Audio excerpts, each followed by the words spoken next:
Assalamualaikum teman-teman, kembali lagi dengan saya Vida di channel YouTube Vida Bacain Buku. Apa kabar? Alhamdulillah ya teman-teman, sampai saat ini kita selalu dalam keadaan baik, sehat, dan berbahagia. Alhamdulillah, alhamdulillah, alhamdulillah. Teman-teman, kali ini kita lanjutkan lagi membaca buku Fihi Ma Fihi, Mengarungi Samudra Kebijaksanaan Jalaluddin Rumi. Saat ini kita sudah masuk ke pasal 22. Mari kita mulai. Bismillahirrahmanirrahim.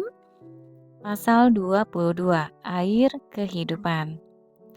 Asal materi adalah bahwa jika Ibnu Khafiz menjaga kehormatan Syekh Salahuddin saat ia absen, mungkin itu dapat memberikan manfaat kepadanya dan bisa menghilangkan kegelapan serta kabut dari dirinya. Bukankah Ibnu Khafiz pernah mengatakan hal ini pada dirinya sendiri? Semua makhluk, termasuk manusia, bapak, ibu, keluarga, kerabat, dan suku, meninggalkan negeri mereka.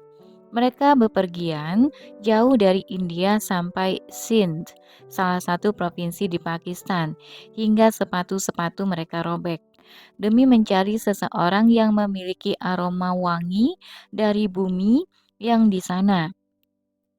Sudah berapa banyak orang yang mati karena kerinduan dan penyesalan karena tidak berhasil menemukan orang itu, sementara kamu yang mendapati orang itu di rumahmu sendiri, tapi kamu justru memalingkan wajah darinya.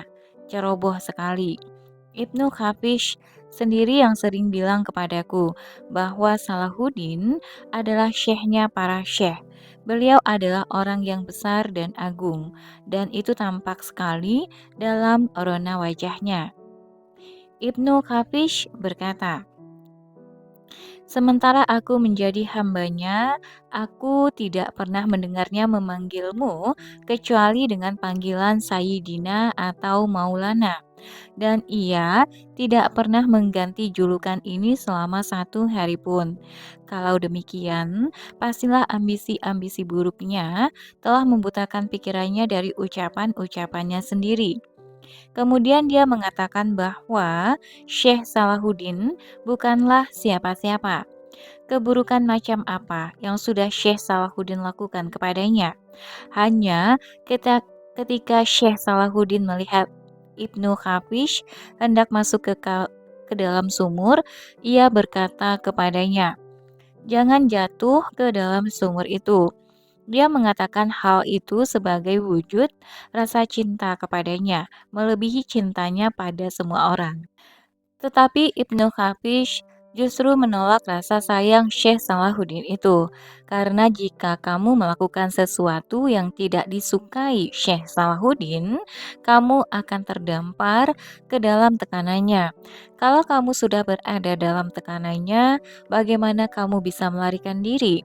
Bahkan setiap kali kamu hendak pergi dari asap api neraka itu, ia selalu menasihatimu dan berkata, "Jangan kamu tinggal dalam tekananku, pergilah dari tekanan dan kemarahanku ini menuju lembah keramahan dan kasih sayangku.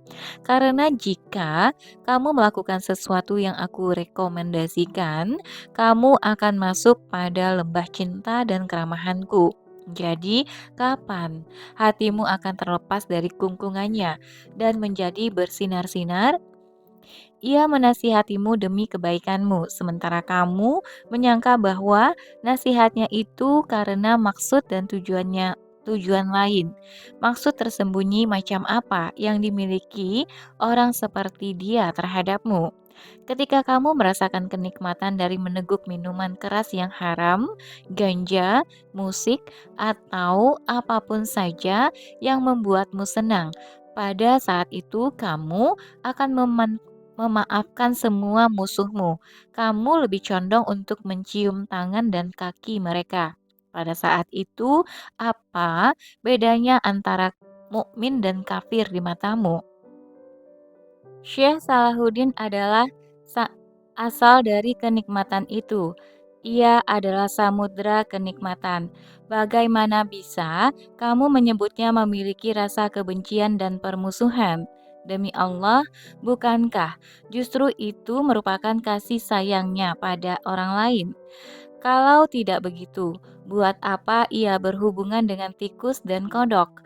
Bagaimana bisa seseorang yang memiliki kerajaan dan keagungan dibandingkan dengan hamba yang menyedihkan seperti itu? Bukankah dikatakan bahwa air kehidupan terletak di dalam kegelapan dan kegelapan ini adalah raga para wali? Lantas, di manakah air kehidupan itu? Tidak mungkin kita bisa menemukan air kehidupan itu kecuali di dalam kegelapan. Jika kamu membenci kegelapan ini dan menjauh darinya, mana mungkin kamu bisa sampai kepada air kehidupan? Mungkinkah kamu belajar hermafroditisme kepada para banci atau belajar tentang pelacuran kepada para pelacur tanpa harus menanggung ribuan bentuk kebencian, pemukulan, dan pertentangan akan hasratmu itu? Itulah satu-satunya cara agar kamu bisa mempelajarinya. Mungkinkah kamu menginginkan kehidupan abadi yang merupakan makam para nabi dan wali, sementara kamu tidak mau menceburkan diri ke dalam sesuatu yang tidak kamu sukai dan tanpa adanya pengorbanan? Bagaimana itu bisa terjadi? Syekh tidak memberimu resep, seperti yang diberikan oleh para guru terdahulu, yaitu dengan meninggalkan perempuan, anak, harta, dan pangkat. Dulu para syekh menyuruh murid-muridnya untuk meninggalkan para perempuan mereka sampai mereka menikahinya. Para murid bersedia menanggung syarat itu, sementara kamu tidak mampu menerima saran yang sangat mudah. Boleh jadi kamu membenci sesuatu, padahal ia amat baik bagimu. Quran Surat Al-Baqarah ayat 216. Lantas apa yang dikatakan orang-orang yang sudah dikalahkan oleh kebutaan dan kebodohan itu? Tidakkah mereka merenungkan bahwa ketika seseorang mencintai seorang perempuan, maka ia akan melakukan apapun, merendahkan diri mereka, dan mengorbankan harta mereka untuk menaklukkan orang yang dicintainya? Ia mengerahkan seluruh daya dan upayanya untuk memenangkan hasratnya. Ia melakukan hal itu siang dan malam tanpa bosan, tapi mereka bosan dengan segala hal selain itu. Semua itu nilainya sangat sedikit sekali jika dibandingkan dengan cinta Syekh dan cinta Allah.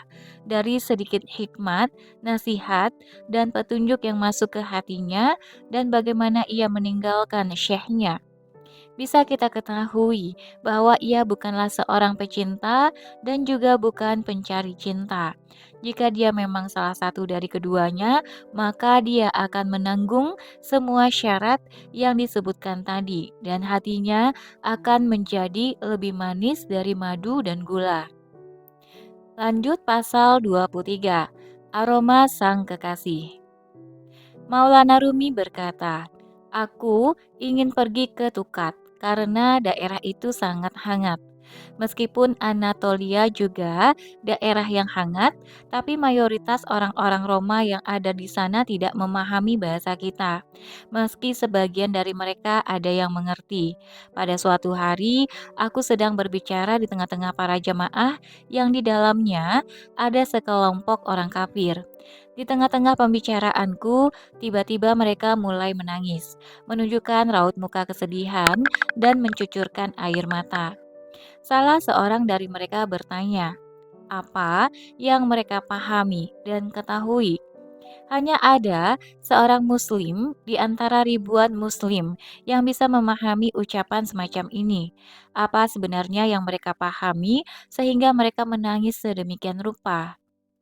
Maulana Rumi menjawab, mereka tidak harus memahami makna kata-kata ini. Akarnya adalah kata-kata itu sendiri, dan mereka sudah memahaminya. Yang penting, semua manusia mengakui keesaan Allah, bahwa Dia adalah Maha Pencipta. Maha Pemberi rezeki dan Maha Pengatur. Segala sesuatu akan kembali kepadanya, siksa dan ampunan juga darinya. Ketika seseorang mendengar ucapan yang merupakan sifat-sifat Allah semacam ini, yang berarti kita sedang menyebut-nyebutnya, maka ia bisa merasa sedih dan mencucurkan air mata. Karena dari perkataan seperti ini tercium aroma sang kasih yang merupakan tujuannya. Meskipun jalannya berbeda-beda, namun tujuan tetaplah satu. Tidakkah kamu lihat bahwa ada banyak sekali jalan menuju Ka'bah? Ada yang berjalan dari Roma, dari Syam, dari Persia, dari Cina, dan ada juga yang menempuh jalur laut dari India dan Yaman. Demikianlah, jika kamu memikirkan jalan-jalan tersebut, maka kamu akan menemukan banyak sekali perbedaan dan tampilan yang tak terbatas. Tapi jika kamu melihat tujuannya, maka semua akan tampak sama dan berujung pada satu hal. Semua hati tertuju pada Ka'bah. Setiap hati memiliki hubungan, kerinduan, dan kecintaan yang mendalam kepada Ka'bah. Dan di sini tidak ada ruang untuk perbedaan. Hubungan erat itu bukanlah kekafiran maupun keimanan, sebab perbedaan jalan seperti yang sudah disebutkan tadi tidaklah bermakna ambigu. Begitu mereka sampai kepada tujuan mereka, maka berbagai jenis perdebatan, pergulatan, dan perbedaan yang ada di jalan, seperti perkataan "kamu salah, kamu seorang kafir", dan orang-orang lain juga mengatakan hal yang sama. Jika mereka semua sudah sampai di Ka'bah, maka akan segera mengetahui bahwa berbagai pertentangan tadi hanya terjadi di jalanan, sementara tujuan mereka adalah sama. Sebagai contoh, jika sebuah makhluk memiliki ruh, maka ia akan menjadi hamba bagi penciptanya dan terlibat dalam permainan cinta. Sekarang, kepada mangkuk yang dibuat oleh tangan manusia ini, seseorang mengatakan, mangkuk itu harus diletakkan di atas meja, sementara yang lain mengatakan, mangkuk itu harus dicuci dulu bagian dalamnya. Yang lain mengatakan, yang harus dicuci seharusnya bagian luarnya. Yang lain lagi mengatakan bagian dalam maupun luar harus dicuci semua. Dan yang lain lagi berkata, mangkuk itu tidak perlu dicuci sama sekali. Perbedaan mereka hanya terjadi pada perkara-perkara semacam ini. Adapun fakta bahwa mangkuk itu diciptakan oleh seseorang yang memiliki kecakapan tertentu, tidak mereka lihat sebab mereka semua sudah menyetujuinya dan tidak ada lagi perbedaan di antara mereka mengenai hal itu. Mari kita kembali ke pokok pembahasan. Semua manusia, jauh di lubuk hati mereka yang terdalam, sangat mencintai Tuhannya dan mencarinya.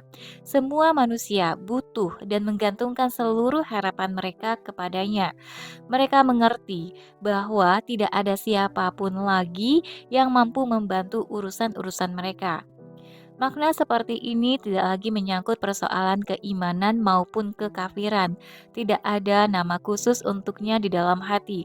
Ketika air maknawi mengalir keluar dari hati seseorang menuju muara lisan dan kemudian membeku, maka ia memerlukan aksiden dan ungkapan. Disinilah baru muncul istilah kekafiran, keimanan, kebaikan, dan keburukan. Seperti halnya tanaman-tanaman yang tumbuh dari tanah.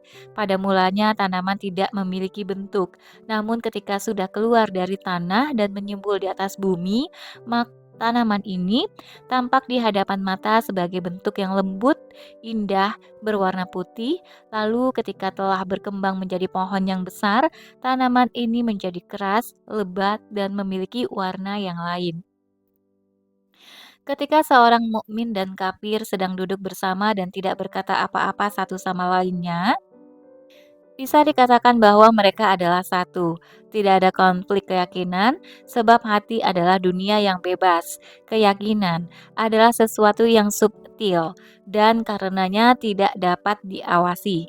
Kita hanya bisa menghukumi yang tampak dan hanya Allah yang menguasai yang batin. Ketika Allah Subhanahu wa taala menunjukkan keyakinan itu kepadamu, kamu tidak akan mampu menyembunyikan keyakinan itu bahkan dengan 100.000 usaha sekalipun. Berkaitan dengan perkataan bahwa Allah tidak membutuhkan instrumen apapun. Tidakkah kamu lihat bagaimana Allah menampakkan gagasan-gagasan dan keyakinan-keyakinan ke dalam pikiran kalian tanpa instrumen, tanpa pena, dan tanpa warna apapun? Keyakinan itu seperti burung yang terbang di udara dan rusa-rusa yang berkeliaran di hutan. Kalau kamu tidak menangkap dan memasukkannya ke dalam kandang terlebih dahulu, kamu tidak berhak menjual mereka. Sebab burung yang akan kamu jual itu belum berada dalam kekuasaanmu. Karena dalam jual beli ada syarat transaksi dan kalau syarat itu tidak bisa kamu penuhi, lantas bagaimana kamu bisa melakukan transaksi? Demikianlah, sepanjang keyakinan masih berada dalam hati, maka ia tidak memiliki nama dan tanda. Kita tidak bisa melabelinya dengan status kafir maupun Islam. Tidak ada seorang hakim pun yang berkata, "Dalam hatimu kamu berikrar demikian dan kamu memiliki gagasan demikian." Atau bersumpahlah bahwa dalam hatimu kamu tidak pernah berpikir demikian. Seorang hakim tidak mungkin berbicara begitu sebab tidak satu orang pun yang bisa menilai hati orang lain. Keyakinan itu seperti burung-burung di angkasa. Ketika keyakinan itu sudah diekspresikan dalam kata-kata, barulah kita bisa menghukumi dengan muslim, kafir, benar atau salah. Ada sebuah dunia bagi tubuh, dunia bagi gagasan-gagasan, dunia bagi imajinasi, dan dunia untuk praduga. Allah Subhanahu wa Ta'ala berada di belakang semua dunia itu, tidak di dalam ataupun di luarnya. Renungkanlah bagaimana Allah bisa menciptakan gagasan-gagasan semacam ini. Dia menciptakannya tanpa ada, bagaimana tanpa pena dan tanpa instrumen. Terkait dengan imajinasi atau gagasan ini, jika kamu hendak mencarinya dengan membelah dada manusia dan menajamkan pandangan demi melihat partikel demi partikel, niscaya kamu tidak akan pernah bisa menemukannya. Kamu tidak akan menemukannya dalam darah, dalam urat, di atas, dan tidak juga di bawah. Kamu tidak akan menemukannya dalam satu organ tertentu karena imajinasi atau gagasan memang bersifat non-materi, tidak berwaktu dan bertempat. Bahkan, kamu juga tidak akan menemukannya di luar dada. Apa yang dilakukan Allah pada gagasan-gagasan ini sangat subtil, hingga tersebut tidak berbekas. Renungkanlah betapa hebatnya Allah yang mencipta sesuatu tanpa ada bekas, dan betapa subtilnya Dia menciptakan semua ini. Sebagaimana tubuh manusia yang mencolok, jika dibandingkan dengan makna yang ada dalam diri manusia, maka makna yang subtil tidak tampak ini adalah sebuah tubuh dan bentuk yang mencolok bagi kesubtilan Allah. Jika ruh yang suci itu tersingkap dari selubung, maka seluruh pikiran dan ruh manusia akan menjadi bentuk raga-raga. Allah Subhanahu wa Ta'ala tidak berada di dalam kandungan alam gagasan-gagasan ini, dan tidak juga berada di dunia yang lain. Sebab, jika Allah berada di dalam salah satu dari dunia-dunia itu, maka penciptaannya akan memiliki kekuasaan terhadap Allah. Sementara penciptaan itu tidak mungkin menjadi pencipta dari gagasan-gagasan di alam pikiran, sebagaimana yang dilakukan oleh Allah.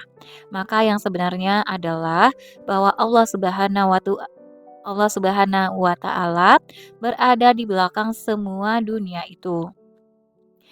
Sebuah kutipan ayat Quran Surat Al-Fat ayat 27. Sesungguhnya Allah akan membuktikan kepada Rasul-Nya tentang kebenaran mimpinya dengan sebenarnya, yaitu bahwa sesungguhnya kamu pasti akan memasuki Masjidil Haram insya Allah dalam keadaan aman. Semua orang berkata, kita akan memasuki Ka'bah. Yang lainnya berkata, insya Allah kita akan memasukinya. Mereka yang mengatakan insya Allah adalah para pecinta Allah, sebab seorang pecinta tidak memandang bahwa dirinya lah yang mampu dan terpilih, melainkan kekasihnya. Oleh karena itu mereka berkata, jika sang kasih menghendaki, insya Allah aku akan memasukinya.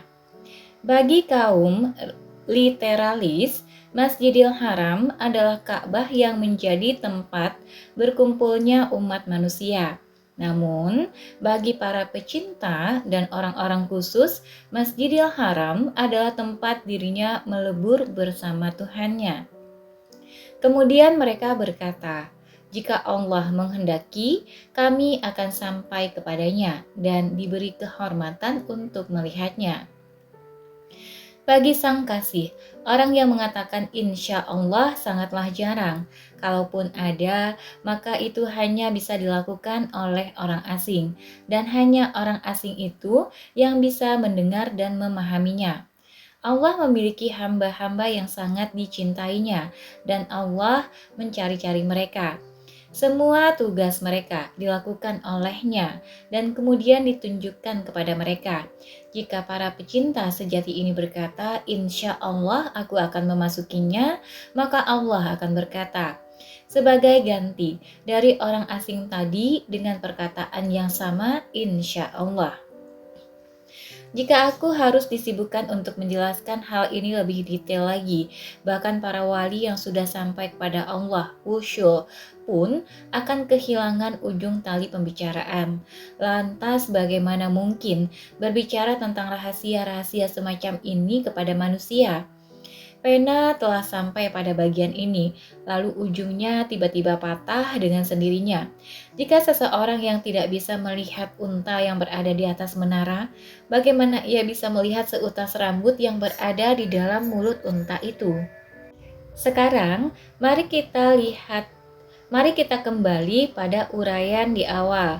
Maksud dari ucapan para pecinta yang mengatakan insya Allah adalah bahwa sang kasihlah yang berbuat. Jika sang kasih menghendaki, maka aku akan memasuki Ka'bah. Seperti manusia yang sudah melebur ke dalam Tuhannya. Tidak ada tempat untuk selain dirinya. Mengingat-ingat hal yang lain adalah haram. Kalau sudah demikian, masih adakah tempat untuk yang lainnya? Jika manusia tidak menghapus dirinya, maka tidak ada tempat untuk Tuhan. Tidak ada yang menghuni rumah selain Allah. Mimpi yang dititipkan Allah pada utusannya sesungguhnya adalah mimpi-mimpi para pecintanya dan orang-orang yang jujur, sementara tafsir yang sesungguhnya berada di dunia lain di sana. Semua yang terjadi di dunia ini adalah mimpi, yang realitasnya akan terjadi di dunia itu. Jika kamu bermimpi menunggangi seekor kuda, maka impianmu itu akan terwujud. Tapi apa hubungannya antara kuda dan impian? Jika kamu bermimpi diberi beberapa keping uang dirham yang bagus, maka tafsir mimpi itu adalah bahwa kamu akan mendengar kata-kata yang benar dan indah dari salah satu ulama. Tapi apa pula hubungan antara uang dan kata-kata? Jika kamu bermimpi diikat di tiang gantungan, itu berarti kamu akan menjadi pemimpin sekelompok orang. Tapi apalagi hubungan antara tiang gantungan dengan kepemimpinan? Dari sini, maka semua yang ada di dunia ini adalah mimpi. Dunia ini adalah mimpi orang yang sedang tidur, sementara tafsirnya akan tampak berbeda di dunia sana, dan hanya penafsir Tuhan yang mampu menginterpretasikannya, karena semua akan tersingkap di hadapannya. Seperti seorang tukang kebun yang memasuki kebunnya kemudian melihat pepohonan tanpa melihat buahnya di dahan.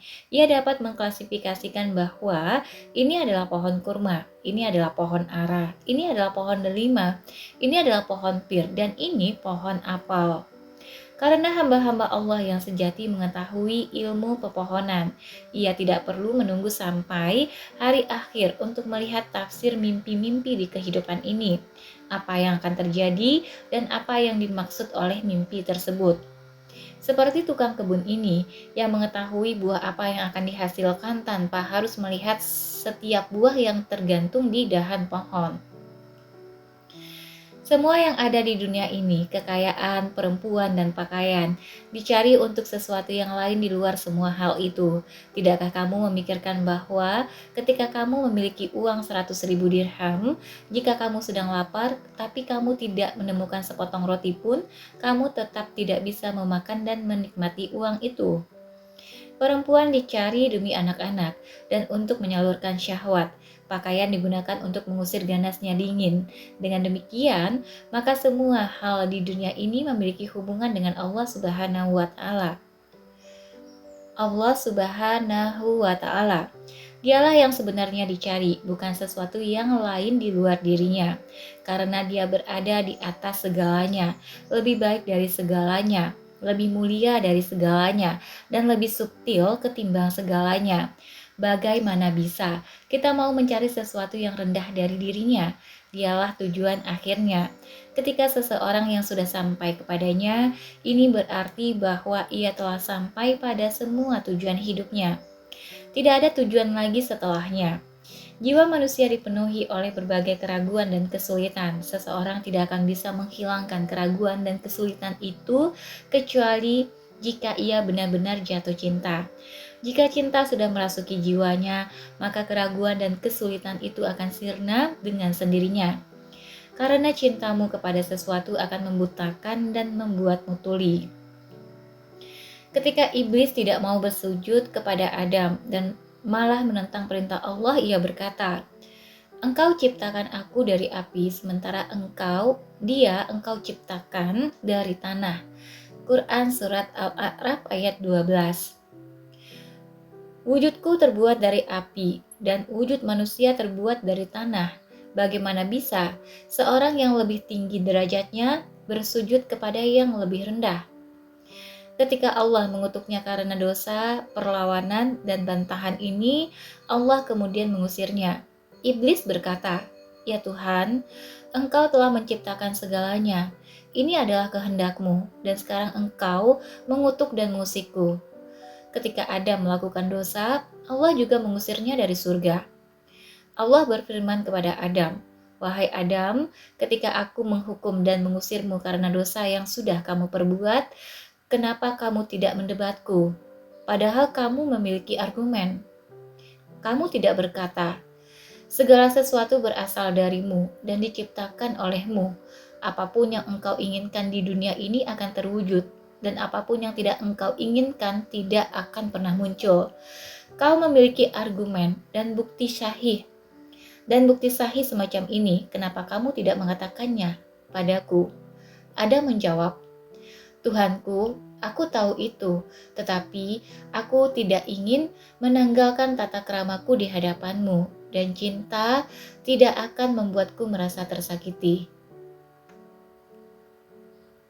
Maulana Rumi berkata, "Hukum Allah ini adalah sumber mata air.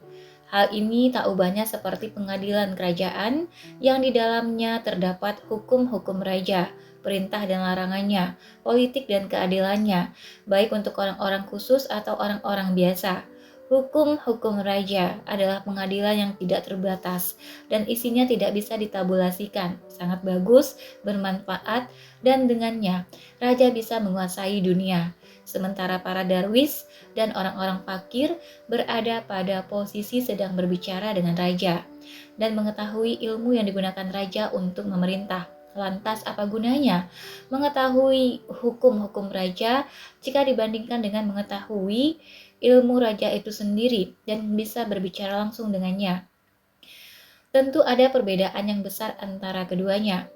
Sahabat-sahabatku, para sufi beserta segala keadaannya, bagaikan sebuah sekolah yang berisi banyak orang alim. Sang guru mengajari orang-orang alim itu sesuai dengan kualifikasi mereka. Ada yang diberi 10, 20, dan 30. Kami juga menyampaikan kata-kata kami sesuai dengan kadar kemampuan setiap orang. Berbicaralah pada setiap orang sesuai dengan kadar kemampuan otak mereka. Lanjut pasal 24. Manusia mengemban tugas Tuhannya. Setiap orang mendirikan bangunan untuk satu alasan tertentu, entah itu untuk menunjukkan kedermawanannya, untuk mendongkrak popularitasnya, atau untuk mendapatkan pahala. Tapi yang jelas, Allah haruslah menjadi tujuan yang sebenarnya dalam menghormati para wali, makam, dan tempat suci mereka. Para wali sebenarnya tidak membutuhkan penghormatan karena mereka adalah kehormatan untuk diri mereka sendiri. Jika seseorang ingin meletakkan sebuah lampu di tempat yang tinggi, maka itu bukan keinginan dari lampu, melainkan dari orang tersebut. Peduli apa sebuah lampu berada di atas maupun di bawah. Dimanapun lampu itu diletakkan, tempat di sekitarnya pasti akan menjadi terang karena lampu itu ingin menerangi yang lain. Jika matahari berada di bawah, ia akan tetap menjadi matahari, tapi bumi akan menjadi sangat gelap gulita. Dengan demikian, matahari yang berada di atas bumi bukan ditujukan untuk dirinya sendiri, melainkan untuk menerangi makhluk-makhluk lainnya. Analogi ini cocok untuk keberadaan para wali yang tidak berada di atas maupun di bawah dan tidak membutuhkan penghormatan dari manusia. Mereka tidak akan disibukkan oleh hal-hal seperti ini. Kemuliaan bagi mereka tidak lain adalah ketika hati mereka bersama Allah dan Allah tidak butuh berada di atas maupun di bawah. Atas dan bawah adalah milik kita yang memiliki kepala dan kaki. Nabi Muhammad SAW bersabda, "Jangan kamu melebih-lebihkan aku dengan Yunus bin Matta, karena mi'rajnya adalah dimakan ikan paus, sementara mi'rajku adalah naik ke langit dan menuju ke Arasy." Maksud beliau adalah, kalau kamu ingin menganggapku lebih utama dari Yunus, jangan mendasarkannya karena ia berada di dalam perut ikan paus dan aku berada di atas langit. Allah tidak berada di atas maupun di bawah. Di hadapannya semua adalah satu. Berada di dalam perut ikan paus maupun berada di atas langit adalah sama baginya. Ada banyak manusia yang melakukan tugas mereka, tetapi justru tujuan mereka berbeda dengan maksud Tuhan. Allah Subhanahu wa Ta'ala menginginkan agar agama Islam diagungkan, tersebar luas dan abadi hingga akhir zaman. Lihatlah betapa banyak tafsir yang ditulis untuk menginterpretasikan Al-Quran, tetapi tujuan para pengarangnya adalah untuk menunjukkan kelebihan mereka. Al-Zamakhsyari, pengarang tafsir Al-Kasyaf, memenuhi kitabnya dengan detail uraian nahwu, leksikografi, dan berbagai perumpamaan secara fasih untuk menunjukkan keutamaan dirinya. Tetapi beliau juga merealisasikan tujuan Tuhan, yaitu mengagungkan agama Islam. Jadi, semua orang melakukan tugas Tuhannya, meskipun mereka juga melalaikan tujuan Tuhannya. Allah ingin menggiring mereka pada maksud yang lain, agar dunia tetap ada. Mereka menyibukkan diri dengan syahwat mereka. Mereka mencurahkan syahwat itu pada seorang perempuan demi kesenangan mereka sendiri, tapi hasilnya adalah kelahiran seorang anak. Mereka melakukannya sesuai dengan kehendak dan kesenangan mereka. Akan tetapi justru itu juga demi berlangsungnya sistem kehidupan di dunia. Sejatinya mereka merealisasikan ibadahnya manusia kepada Tuhan, kecuali jika mereka tidak melakukannya dengan niat tersebut. Mereka membangun masjid dan menginfakkan banyak harta untuk membuat pintu, dinding, dan atapnya. Tetapi yang terpenting adalah kiblatnya. Tujuan dan objek yang patut dihormati adalah kiblat. Pengagungan mereka terhadap kiblat akan menjadi semakin besar manakala kiblat itu tidak mereka jadikan sebagai tujuan. Keagungan para wali tidak berarti apa-apa di bumi ini. Demi Allah, para wali memang memiliki derajat yang tinggi dan agung, tapi itu berada di luar ruang dan waktu. Uang dirham berada di atas uang tembaga. Apa artinya berada di atas uang tembaga? Bagi mata yang melihat, ia tidak berada di atasnya. Misalnya, kamu meletakkan uang perak di atas dan uang emas di bawah. Dalam segala keadaan, uang emas itu tetap lebih berharga dari uang perak.